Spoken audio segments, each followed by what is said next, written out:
अंतर्राष्ट्रीय योग दिवस मनाने के लिए 21 जून की तारीख को एक खास वजह से चुना गया। दरअसल 21 जून को साल का सबसे लंबा दिन माना जाता है। इसे ग्रीष्म संक्रांति भी कहते हैं। ये दिन उत्तरी गोलार्ध में सबसे लंबा दिन होता है। इसके बाद सूर्य दक्षिणायन में प्रवेश करता है। इस दिन को योग और अध्यात्म के लिए बेहद खास माना जाता है। तो आज सभी लोग योग पूरी तन्मयता, पूरे कॉन्फिडेंस के साथ योग कर रहे हैं। योग जो है, योग का बहुत एक महत्व होता है। योग ना ही शारीरिक रूप से आपको स्वस्थ बनाता है, बल्कि मानसिक रूप से भी आपको तरोताज़ा कर देता है। इसलिए रोज़ यदि आप दैनिक नियमित रूप से रोज़ योग करते हैं तो आपका शरीर स्वस्थ रहता है और मानसिक रूप से भी आप तंदुरुस्त और चुस्त रहते हैं। आध्यात्मिकता और शारीरिक स्वास्थ्य के रखवाले योग सिर्फ एक व्यायाम नहीं, बल्कि यह आपकी मानसिक, शारीरिक और आध्यात्मिक स्थिति को संतुलित करने का एक मार्ग है। योग करने से आपकी शारीरिक, मानसिक चैतन्यता और मानवीय ताकत में वृद्धि होती है। योग से आप अपने जीवन को स्वस्थ, सकारात्मक और खुशहाल बना सकते हैं। तो आइए हम सब मिलकर अंतर्राष्ट्रीय योग दिवस 21 जून 2024 को महिला सशक्तिकरण के लिए मनाएं और ध्यान और सुखमय जीवन की ओर एक कदम बढ़ाएं। हिमाचल प्रदेश में भी हमारे आयुष विभाग की तरफ से आज रिच पे आयोजन किया गया और ये बहुत ही सफल आयोजन रहा और इतनी सारे लोग इकट्ठे हुए और सबने बहुत अच्छे तरीके से योग किया। योग हमें 21 जून ही ना करके पूरे डेली रूटीन बनाना चाहिए, जिससे हमारा शरीर व मन स्वस्थ रहे। शांति, आनंद और स्वास्थ्य के प्रचार एवं प्रसार के लिए प्रतिबद्ध हूँ। आंखें बंद रहने दें। अब दोनों हाथों को आपस में घर्षण करें। हाथों को चेहरे पर रखें। आंखों को धीरे धीरे खोलते हुए हाथों को गर्दन, बाहों से होते हुए संपूर्ण शरीर पर स्पर्श कराएं, ताकि आपने जो सकारात्मक ऊर्जा ग्रहण की है उसे आप संचित कर सकें। आराम से बैठे रहें। अब हाथ जोड़कर मेरे साथ शांति पाठ में शामिल हों। ओम सर्वे भवन्तु सुखिनः, सर्वे सन्तु निरामया, सर्वे भद्राणि पश्यन्तु, मा कश्चित् दुःखभाग् भवेत्। अर्थात सब सुखी हों, सब निरोगी हों, सब निरामय हों, सबका मंगल हो। कृपया हाथ छोड़ दें और सुखासन में बैठ जाएं। आशा है योग का ये सत्र आपके लिए आनंदमयी रहा होगा और आप अपने रोज़मर्रा की दिनचर्या में योग को ज़रूर अपनाएंगे। अंतर्राष्ट्रीय योग दिवस 21 जून को दुनिया भर में मनाया जाने वाला एक महत्वपूर्ण अवसर है। इस मौके पर शिमला के ऐतिहासिक रिज मैदान पर हिमाचल प्रदेश के राज्यपाल शिव प्रताप शुक्ल मुख्य अतिथि के रूप में शामिल हुए। इस मौके पर उन्होंने स्वस्थ जीवन के लिए योग के महत्व को समझाया।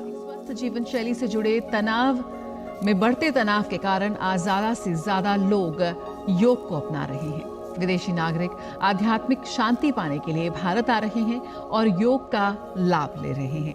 आज हम सभी लोगों ने यहाँ मिलकर के योग किया है। वैसे तो भारत के परंपरा में ही योग रहा है। भारत के ऋषियों ने इसको सभी लोगों को दिया, लेकिन हम इसके लिए भारत के यशस्वी प्रधानमंत्री श्री नरेंद्र मोदी जी को निश्चित रूप से साधुवाद देना चाहेंगे, धन्यवाद देना चाहेंगे कि उन्होंने अपने विशेष प्रयास से आज अंतर्राष्ट्रीय स्तर पर योग को करने के लिए एक ऐसी व्यवस्था की मांग किया कि संयुक्त राष्ट्र संघ ने आज 21 जून को संपूर्ण विश्व में योग दिवस के रूप में घोषित किया और उसी का परिणाम है कि विश्व के कम से कम 124 से अधिक देशों में सर्वप्रथम शुरू हुआ योग का अभ्यास ये धीरे धीरे बढ़ता चला जा रहा है। हिमाचल प्रदेश के आयुष विभाग ने भी इस रिज के मैदान पर इस कार्यक्रम को आयोजित किया। सभी लोग इसमें सम्मिलित हुए। योग सतत प्रक्रिया है और उसको निश्चित रूप से सभी लोगों को अपने स्वास्थ्य की दृष्टि से और मानसिक संतुलन को बनाए रखने के लिए करना चाहिए। कुछ क्षण इसी स्थिति में रहें। अब सांस छोड़ते हुए भुजाओं को नीचे की तरफ लाएं। इस अभ्यास को एक बार हम फिर से दोहराएंगे। सांस लेते हुए बगल से अपनी दोनों बाजुओं को सिर से ऊपर उठाएं। कुछ समय इसी स्थिति में रहेंगे। सांस लेते हुए, सांस छोड़ते हुए भुजाओं को नीचे की तरफ लाएं। सामान्य सांसें लेते रहें। अब हम स्कंद चक्र अर्थात कंधों को चक्राकार घुमाएंगे। स्कंद चक्र के लिए दाएं हाथ को बगल से ऊपर उठाते हुए अंगुलियों को दाएं कंधे पर रखें। बाएं हाथ से भी बगल से ऊपर उठाते हुए अंगुलियों को बाएं कंधे पर रखें। अब कोहनियों को छाती के सामने लाएं। सांस लेते हुए कोहनियों को ऊपर की ओर ले जाएं और सांस छोड़ते हुए नीचे की ओर चक्राकार घुमाएं। आगे से पीछे की ओर 2 बार करें। इसके बाद विपरीत दिशा में पीछे से आगे की ओर इस क्रिया को दोहराएंगे। यह योगाभ्यास सर्वाइकल स्पॉन्डिलोसिस में लाभदायक है एवं गर्दन एवं कंधों की मांसपेशियों को मजबूत बनाता है।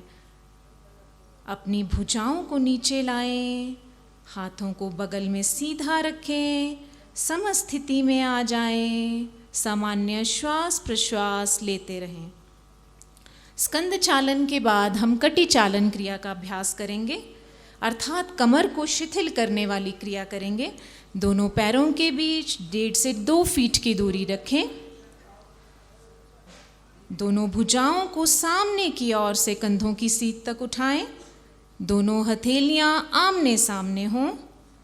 एक गहरा सांस लें। सांस छोड़ते हुए शरीर को बाईं ओर घुमाएं जिससे कि दाईं हथेली बाएं कंधे को स्पर्श करे।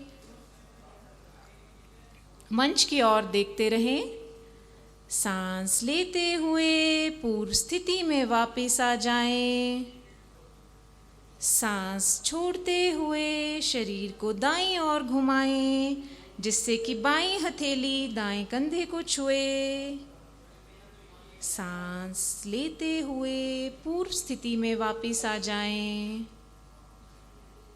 इस क्रिया को एक बार फिर से दोहराएंगे। एक गहरा सांस लें। सांस छोड़ते हुए शरीर को बाईं ओर घुमाएं। सांस लेते हुए पूर्व स्थिति में वापस आ जाएं। सांस छोड़ते हुए शरीर को दाईं तरफ घुमाएं। सांस लेते हुए पूर्व स्थिति में वापस आ जाएं। अब दोनों भुजाओं को सामने से नीचे लाएं। समस्थिति में शिथिल हो जाएं। सामान्य सांसें लेते और छोड़ते रहें। चालन क्रियाओं के अंतिम चरण में अब हम घुटना चालन क्रिया करेंगे। सिवियर आर्थराइटिस में ये ना करें। घुटना संचालन के लिए दोनों पैरों के बीच लगभग 1 फुट की दूरी रखें। सांस लेते हुए अपनी दोनों भुजाओं को सामने से कंधे के स्तर तक लाएं। हथेलियां नीचे जमीन की ओर। सांस छोड़ते हुए दोनों घुटनों को मोड़ें। अपने शरीर को आधे बैठने की स्थिति में लाएं। दोनों भुजाएं और जंघाएं जमीन की तरफ समानांतर स्थिति में, पीठ सीधी। कुछ क्षण इसी स्थिति में रहें। सांस लेते हुए शरीर को सीधा करें। सांस छोड़ते हुए हाथों को वापस लाएं। इसे एक बार फिर से दोहराएंगे। अपनी दोनों भुजाओं को सामने से कंधे के स्तर तक लाएं। हथेलियां सीधी नीचे। सांस छोड़ते हुए घुटनों को मोड़ें। अपने शरीर को आधे बैठने की स्थिति में लाएं। सांस लेते हुए शरीर को सीधा करें। सांस छोड़ते हुए हाथों को नीचे लाकर बगल में रखें। समस्थिति में विश्राम करें। सामान्य श्वास प्रश्वास लेते रहें। छोटे मन से कोई बड़ा नहीं होता, टूटे मन से कोई खड़ा नहीं होता। हम सभी कितने भी मेहनती और महत्वाकांक्षी क्यों ना हो, मगर स्वस्थ मन व शरीर के बिना कुछ नहीं कर सकते। चाहे खेल का मैदान हो या नौकरी की तरक्की के लिए, कुछ भी कर दिखाने के लिए स्वस्थ रहना सबसे पहली प्राथमिकता है। योगा करने के लिए हम पहुँचे, हमें बहुत अच्छा लगा। पर एक ही दिन योगा करने से कुछ नहीं होगा, हमें हमेशा योगा करना होगा। ये नहीं होगा कि आज योगा डे है, हमने आज ही योगा कर दिया तो हम हमेशा के लिए फिट हो जाएंगे। हमें हमेशा योगा करना चाहिए, ये हमारी हेल्थ के लिए काफ़ी अच्छा होता है। और मेंटल पीस हमें योगा करके मिलती है और काफ़ी ज़्यादा ज़रूरी होता है। हम अब घर जाके घर में सभी को योगा कराएंगे और यहाँ से सभी को मोटिवेशन काइंड ऑफ मिली, क्योंकि यहाँ पे सबने साथ में योगा किया और लोग आसपास से जा रहे थे, देख रहे थे, योगा करने के लिए मोटिवेट हो रहे थे। सबसे पहले है ताड़ासन। इस आसन के अभ्यास से शारीरिक दृढ़ता प्राप्त होती है। यह खड़े होकर किए जाने वाले सभी आसनों का आधार है। जिन व्यक्तियों को आर्थराइटिस, वेरिकोस वेन्स तथा चक्कर आने जैसी समस्या है, इस आसन का अभ्यास ना करें। दोनों पैरों के बीच 2 इंच की दूरी रखें। दोनों भुजाओं को सामने की ओर से कंधों के स्तर तक उठाएं। दोनों हाथों की अंगुलियों को एक दूसरे में फंसाएं। हथेलियां बाहर की ओर घुमाएं। सांस लेते हुए दोनों भुजाओं को सिर से ऊपर उठाएं। साथ में दोनों पैरों की एड़ियों को भी ज़मीन से ऊपर उठाएं। पैरों की अंगुलियों पर संतुलन बनाएं। सांस छोड़ते हुए एड़ियों को वापस ज़मीन पर रखें। दोनों हाथों को खोलकर भुजाओं को बगल से वापस लाएं और समस्थिति में विश्राम करें। यह आसन मेरुदंड की मांसपेशियों को सुदृढ़ करता है। बच्चों में लंबाई एवं एकाग्रता बढ़ाने में सहायक है। इसके बाद हम वृक्ष आसन का अभ्यास करेंगे। इसमें शारीरिक स्थिति पेड़ के आकार की बनती है। आर्थराइटिस व चक्कर आने पर इस आसन का अभ्यास ना करें। सर्वप्रथम आँखों के सामने किसी बिंदु पर ध्यान केंद्रित करें। सांस को छोड़ते हुए बाएं पैर को पकड़कर उसके पंजे को दाईं जांघ के अंदरूनी भाग पर टिकाने का प्रयास करें। सांस लेते हुए दोनों भुजाओं को बगल से ऊपर की ओर ले जाकर हथेलियों को जोड़ें। कुछ क्षण इसी स्थिति में रहें। सांस छोड़ते हुए भुजाओं को बगल से नीचे लाएं और पैर को पूर्व अवस्था में वापस लाएं। अब इसी अभ्यास को हम दाएं पैर से करेंगे। सांस छोड़ते हुए दाएं पैर को पकड़कर उसके पंजे को बाईं जांघ के अंदरूनी भाग पर टिकाने का प्रयास करें। सांस लेते हुए दोनों भुजाओं को बगल से ऊपर की ओर ले जाकर हथेलियों को जोड़ें। कुछ क्षण इसी स्थिति में रहें। सांस छोड़ते हुए भुजाओं को बगल से नीचे लाएं और पैर को पूर्व अवस्था में वापस लाएं। यह आसन शारीरिक संतुलन, सहनशीलता, जागरूकता एवं एकाग्रता बढ़ाने में सहायक है। इस आसन के बाद हम पादहस्त आसन का अभ्यास करेंगे। हृदय रोग, हर्निया, अल्सर, रीढ़ की हड्डी से संबंधित रोगों में इस आसन का अभ्यास ना करें। सांस लेते हुए दोनों भुजाओं को सामने से ऊपर की ओर ले जाएं। कटी भाग से शरीर को पीछे की ओर झुकाएं। सांस छोड़ते हुए सामने की ओर झुकें और हथेलियों को जमीन से स्पर्श कराने का प्रयास करें। क्षमता अनुसार ही करें। कुछ समय इसी स्थिति में रहें। सांस लेते हुए धीरे धीरे सामने से भुजाओं को वापस सिर की ओर लाएं। सांस छोड़ते हुए बगल से भुजाओं को नीचे की ओर लाएं और समस्थिति में विश्राम करें। यह आसन रीढ़ की हड्डी को लचीला बनाता है व जठराग्नि को प्रदीप्त करता है। इस आसन के अभ्यास के बाद हम अर्धचक्रासन का अभ्यास करेंगे। उच्च रक्तचाप वाले व्यक्ति इस आसन का अभ्यास धीरे धीरे एवं यथाशक्ति करें। दोनों हाथों की अंगुलियों को कमर को बगल से पकड़ें। कोहनियाँ समानांतर रखें। सांस लेते हुए सिर व कटी भाग को पीछे की ओर यथाशक्ति झुकाएं। कुछ क्षण इसी स्थिति में रहें। सांस छोड़ते हुए धीरे धीरे सिर एवं कमर को सीधा करें। हाथों को नीचे बगल में लाएं।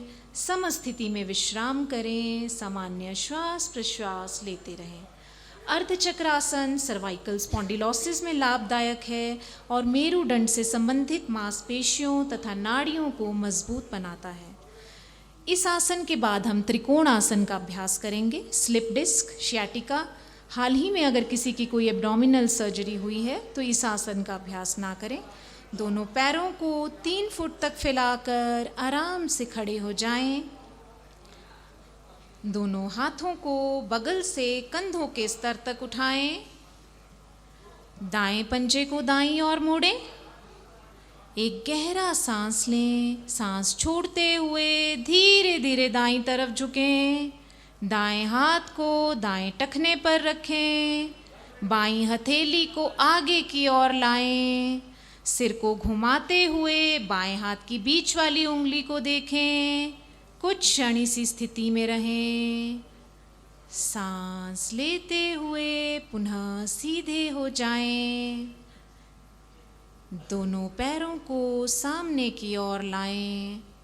अब इसी आसन को हम बाईं ओर से करेंगे। बाएं पंजे को बाईं ओर मोड़ें। एक गहरा सांस लें। सांस छोड़ते हुए धीरे धीरे बाईं तरफ झुकें। बाएं हाथ को बाएं टखने पर रखें। दाएं हथेली को आगे की ओर लाएं। सिर को घुमाते हुए दाएं हाथ की बीच वाली अंगुली को देखें। कुछ क्षण इसी स्थिति में रहें। आज योग दिवस पर रिज मैदान पर आए हुए लोगों ने और बच्चों ने योग के प्रति अपने विचार साझा किए और कहा कि योग के माध्यम से हम अपने आप को और अपने परिवार को स्वस्थ रखेंगे। मैम, योगा स्टूडेंट्स के लिए तो बहुत इम्पॉर्टेंट होता है क्योंकि इससे कंसंट्रेशन बढ़ता है, जो कि स्टडीज़ के लिए बहुत इम्पॉर्टेंट होता है और मेंटल पीस भी इससे मिलता है। और यहाँ पे बहुत आज अवेयर किया कि योगा करना है और जो इधर उधर से गुजर रहे थे वो भी नोटिस कर रहे थे और उनको भी मतलब अवेयर हुए, वो भी अवेयरनेस फैली इससे। और हमें योगा करना चाहिए क्योंकि इससे इम्यून सिस्टम भी बढ़ता है। जैसे कि अभी कोरोना के टाइम भी बहुत योगा से बेनिफिट हुआ और अभी कुछ बीमारियों से भी बहुत बचाता है योगा। इसके बाद हम वज्रासन का अभ्यास करेंगे। केवल यही एक आसन है जो भोजनोपरांत किया जाता है। घुटनों में दर्द, एड़ियों में चोट एवं बवासीर रोग से ग्रसित व्यक्ति इस आसन का अभ्यास ना करें। अपनी दाहिनी टांग को घुटनों से मोड़ लें। दाएं पंजे को नितंब के नीचे लाएं। बाईं टांग को घुटने से मोड़ते हुए बाएं नितंब के नीचे लाएं। एड़ियों को नितंब के नीचे दबाकर बैठ जाएं। पैरों के अंगूठे आपस में मिले हों। एड़ियों को फैलाकर रखें। बाएं हाथ को क्रमशः बाएं तथा दाएं हाथ को क्रमशः दाएं घुटने पर रखें। पीठ एकदम सीधी, सामने की ओर देखते हुए सामान्य श्वास प्रश्वास लेते हुए कुछ समय इसी स्थिति में रहें। वज्रासन पाचन शक्ति को बढ़ाता है, जांघ और पिंडलियों की मांसपेशियों को मजबूत बनाता है। इसी आसन के बाद अब हम अर्ध उष्ट्रासन का अभ्यास करेंगे। हर्निया, आर्थराइटिस से ग्रसित व्यक्ति इस आसन का अभ्यास ना करें। घुटनों पर खड़े हो जाएं। दोनों हाथों को नितंब पर इस प्रकार रखें कि अंगुलियां जमीन की ओर हों। कोहनियों व कंधों को समानांतर रखें। सांस लेते हुए सिर व कटी को पीछे की तरफ झुकाएं। ग्रीवा की मांसपेशियों को यथाशक्ति खींचें। सांस छोड़ते हुए पुनः आगे की ओर आ जाएं। वज्रासन की स्थिति में विश्राम करें। सामान्य श्वास प्रश्वास लेते रहें। इस आसन के अभ्यास से हृदय एवं मस्तिष्क में रक्त संचरण बढ़ता है और ये पीठ व गर्दन की मांसपेशियों को मजबूत बनाता है। योग संपूर्ण शरीर को विश्राम देता है। सांस शांत और गहन हो जाती है। मस्तिष्क शांत हो जाता है, जिससे ध्यान और एकाग्रता में सुधार होता है। इससे शरीर की चेतना, भावना और मस्तिष्क में भी सुधार होता है। योग का महत्व तो अब सब लोगों को सर्वविदित है। कितना इसका इम्पोर्टेंस है डे टू डे लाइफ में, वो हम सब लोगों को पता है। और लेडीज़ के लिए भी इसका खास महत्व है। बहुत सारे ऐसे योगासन हैं जो हम देखते हैं कि लेडीज़ को आपके प्रेगनेंसी टाइम में, गर्भावस्था में भी करे जाने चाहिए। और कितने योग ऐसे भी हैं जिसमें आपको जो मेंसेस के टाइम पे पेन होती है उसके लिए भी किए जाने चाहिए। तो इस चीज़ को ये है, आपको अपने आप से करने नहीं है, थोड़ा सा आपको किसी से गाइडेंस लेकर फिर ये योग करने चाहिए। जिस तरह से ये योग दिखाए गए हैं, सिखाए गए हैं, कब सांस लेना है, कब सांस छोड़ना है, यदि हम उन चीज़ों का ध्यान रखते हुए इन योगासनों को करते हैं तो ये लेडीज़ के लिए भी बहुत ज़्यादा महत्वपूर्ण है। अब हम मकर आसन की स्थिति से भुजंगासन का अभ्यास करेंगे। गर्भावस्था में भुजंगासन का अभ्यास ना करें। भुजंगासन के लिए दोनों पैरों को आपस में मिला लें। दोनों हाथों को शरीर के ठीक बगल में ऐसा रखें कि हथेलियां और कोहनियां ज़मीन पर टिकी हों। माथे को ज़मीन पर टिका दें। हाथों की स्थिति में कोई परिवर्तन लाए बिना धीरे धीरे सांस लेते हुए सिर और छाती को नाभि क्षेत्र तक ऊपर उठाएं। कुछ समय इसी स्थिति में रहेंगे। सांस छोड़ते हुए माथे को ज़मीन पर रखते हैं। हाथों को थोड़ा सा पीछे करते हुए अब कोहनियों को बगल से ऊपर उठाएं। धीरे धीरे सांस लेते हुए सिर और छाती को नाभि क्षेत्र तक ऊपर उठाएं। कुछ समय इसी स्थिति में बने रहें। पुनः सांस छोड़ते हुए माथे को ज़मीन पर रखें और मकर आसन की स्थिति में विश्राम करें। इसके बाद हम शलभ आसन का अभ्यास करेंगे। उदर संबंधी सर्जरी, हर्निया, अल्सर से पीड़ित व्यक्ति इस आसन का अभ्यास ना करें। दोनों पैरों को आपस में जोड़ लें। चिन को ज़मीन पर टिकाकर सामने की ओर रखें। दोनों हाथों को शरीर के ठीक बगल में रखें। हथेलियां ऊपर की ओर। सांस लेते हुए घुटनों को बिना मोड़े पैरों को ज़मीन से जितना हो सके ऊपर उठाएं। कुछ क्षण इसी स्थिति में बने रहें। सांस छोड़ते हुए पैरों को ज़मीन पर वापस ले आएं और मकर आसन की स्थिति में विश्राम करें। यह आसन शरीर से एक्सेसिव फैट को कम करता है। अब हम पीठ के बल किए जाने वाले आसनों का अभ्यास करेंगे। बाईं ओर करवट लेते हुए पीठ के बल विश्राम अवस्था में लेट जाएं। हथेलियां ऊपर की ओर, पैरों को खोल दें। सामान्य श्वास प्रश्वास लेते रहें। अब हम उत्तान पादासन का अभ्यास करेंगे। कमर दर्द से पीड़ित व्यक्ति इस आसन का अभ्यास ना करें। सर्वप्रथम पैरों को जोड़ लें। भुजाओं को बगल में लाएं। हथेलियां नीचे की ओर। सांस लेते हुए घुटनों को बिना मोड़े धीरे धीरे अपने पैरों को ऊपर उठाएं। ज़मीन से 30 डिग्री का कोण बनाएं। कुछ क्षण इसी स्थिति में रहें। सांस छोड़ते हुए धीरे धीरे अपने पैरों को नीचे लाएं और विश्राम आसन लें। विश्राम करें। सामान्य सांस लेते रहें। आज दुनिया ने योग के महत्व को पहचाना है। हर साल 21 जून को पूरा विश्व योग दिवस मनाता है। ये योग ही है जो हमें रोग से लड़ने की ताकत देता है। इसलिए आप सभी रोजाना योग करें और अपने आप को फिट रखें।